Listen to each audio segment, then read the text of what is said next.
passer au prix 115. Je voudrais, c'est encore au nom de l'Académie, remercier Mme Sanquin pour sa présence et son soutien, et remercier la Ligue Alzheimer, Mme Henry, présidente, pour son soutien. Et c'est le professeur Gustave Moden, on a parlé du doyen André tout à l'heure, doyen de la faculté de médecine de Liège, qui va présenter la lauréate de ce prix qui est destiné à couronner et ou à subventionner la recherche concernant la maladie d'Alzheimer. Mesdames, Monsieur le Président, Monsieur le Secrétaire perpétuel, chers collègues, Mesdames, Messieurs, c'est donc un prix biennal qui, comme vient d'avoir le Président, couronne, subventionne la recherche concernant la maladie d'Alzheimer. En 2014, les travaux soumis devaient concerner le diagnostic ou le traitement de la maladie d'Alzheimer. Le jury est composé pour moitié de membres de l'Académie royale de médecine et pour moitié de la Koninklijke Academie Forenschkunde et arrête à évaluer 5 candidatures de qualité inégale, certes, mais toutes intéressantes et certaines brillantes. C'est la candidature de Mme Christine Bastin, chercheur qualifié du FRS-FNRS à l'Université de Liège, qui a été retenue. Les maladies neurodégénératives représentent un problème de santé majeur, notamment parce que leur incidence augmente avec l'âge. Les démences en sont l'expression la plus fréquente. Un syndrome démentiel est présent chez 6 à 7% des sujets de plus de 65 ans et 80% d'entre eux sont atteints de la maladie d'Alzheimer, à degré variable. 45% des sujets de plus de 85 ans sont atteints de cette maladie. En l'état, il n'y a pas de traitement, en dehors de traitements purement symptomatiques et d'efficacité limitée, je pense même très limitée. Les progrès de la science, qu'il s'agisse de génétique, de biochimie, de morphologie moléculaire ou de clinique, lentement mais sûrement changent nos conceptions.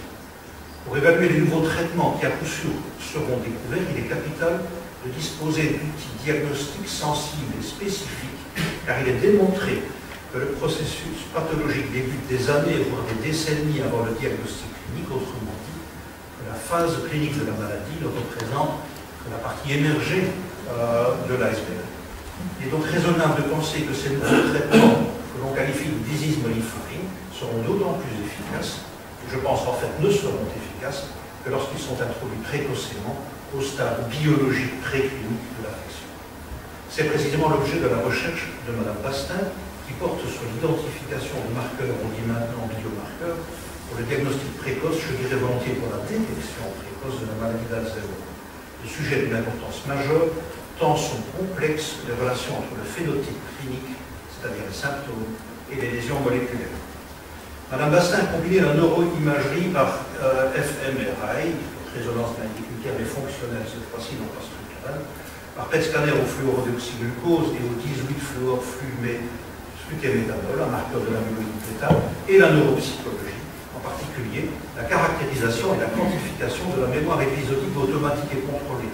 Cette démarche s'inscrit dans le contexte de la notion récente que les signes et symptômes sont la conséquence de l'altération des réseaux cérébraux et non, au stade de début de la maladie, de l'altération des agrégateurs. En d'autres termes, cette maladie, comme beaucoup d'autres maintenant, sont des maladies de l'intégration avant d'être des maladies de l'agrégation.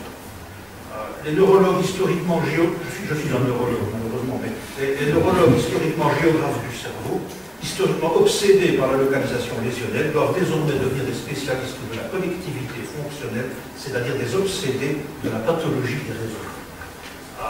Mme Bastin est docteur en psychologie, auteur de 34 publications, dont 16 en tant que premier auteur, et qui ont été citées 454 fois à des collaborations internationales dans le domaine de la mémoire épisodique, domaine dans lequel son expertise est bien établie, et elle maîtrise aussi les techniques les plus modernes d'acquisition de traitement des données en neuroimagerie qu'il acquiert au centre de recherche du cyclotron de l'ULG. Au nom du jury, je lui présente mes très vives félicitations et Monsieur le Président, Monsieur le Secrétaire perpétuel, je vous remercie de m'avoir imposé cet exercice de concision avec lequel je ne suis pas familier. Bien, merci Monsieur Bonnel. Et donc je donne la parole à Madame Bastin. Je le dis parce que je le connais tellement bien, c'est un de mes meilleurs amis et donc il n'a pas raté l'occasion. Je vous en prie. Monsieur le Président, Monsieur le Secrétaire perpétuel, Mesdames, Messieurs les membres de l'Assemblée, je remercie le professeur Moenen d'avoir vraiment très bien synthétisé les travaux qui ont eu l'honneur d'être distingués par le prix Sanquin Et mon exposé, vous allez voir, sera très bref et va reprendre vraiment l'essence de notre approche. Comme le professeur Mounen l'a vraiment bien rappelé, lorsque le diagnostic de maladie d'Alzheimer est posé, en fait, les atteintes au niveau du cerveau et l'ampleur des difficultés des personnes dans la vie quotidienne ont déjà atteint un seuil critique. En réalité, la pathologie a déjà débuté de nombreuses années auparavant. Alors même que la personne fonctionne toujours de manière autonome dans la vie quotidienne et est en bonne santé cognitive, des plaques amyloïdes s'accumulent dans son cerveau, des neurones meurent et il existe même déjà des changements subtils au niveau du fonctionnement de sa mémoire. Actuellement, les chercheurs et les cliniciens pensent que si l'on veut tenter de retarder l'apparition d'une démence, voire même l'empêcher, il faut agir bien avant que les premiers symptômes majeurs de la maladie apparaissent. Donc le défi actuel est de trouver les meilleurs outils qui vont permettre de détecter le plus tôt possible et le plus efficacement possible les premiers signes de la maladie, ce qu'on appelle maintenant donc les biomarqueurs de la maladie d'Alzheimer. Pour détecter précocement la maladie d'Alzheimer, la plupart des chercheurs pensent qu'il est beaucoup plus efficace de combiner plusieurs biomarqueurs. Nos travaux au Centre de recherche du cyclotron se sont penchés en particulier sur deux biomarqueurs différents. Le premier est d'ordre neuropsychologique, c'est le fonctionnement de la mémoire. La mémoire est une fonction complexe qui implique de nombreux processus différents.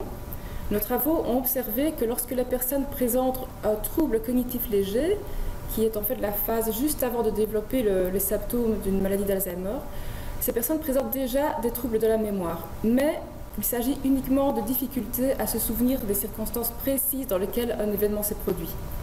En fait, leurs souvenirs perdent la richesse de la remémoration consciente. Par contre, les personnes sont toujours capables de dire qu'un événement s'est produit et en éprouvent un sentiment de familiarité. Le deuxième biomarqueur utilise l'imagerie par résonance magnétique fonctionnelle. Et elle est basée sur le fait que le cerveau fonctionne en circuits de régions qui communiquent entre elles. Nous avons observé que la perte de la remémoration consciente s'accompagnait d'une diminution de la communication entre les régions qui forment le circuit de la mémoire. Nous pensons donc qu'en fait, une diminution de la remémoration consciente combinée à une déconnexion cérébrale serait des signes très précoces qui annoncent le développement futur d'une maladie d'Alzheimer. Et actuellement, nous réalisons un projet qui sera donc soutenu par le prix Santka pour tester cette hypothèse précisément. L'objectif de ces travaux est en fait d'identifier les personnes ayant un risque élevé de développer une maladie d'Alzheimer le plus tôt possible afin de leur proposer une intervention thérapeutique. Parmi celles-ci, les prises en charge cognitives vont tenter d'apprendre de nouvelles stratégies aux personnes pour les aider à vivre de manière efficace dans leur vie quotidienne le plus longtemps possible. Dans cette perspective, le fait que nous constatons que certains processus de mémoire restent préservés, comme le processus de familiarité, est capital, car c'est sur ces capacités préservées que les prises en charge se basent pour apprendre de nouvelles stratégies aux patients.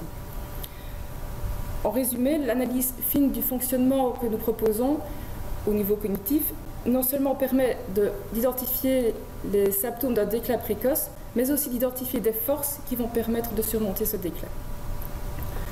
Au nom des membres de l'équipe du groupe vieillissement et mémoire au Centre de recherche du cyclotron et de moi-même, je tiens vraiment à remercier chaleureusement la Ligue Alzheimer et l'Académie royale de médecine de Belgique pour son soutien à nos travaux. Et merci de votre attention.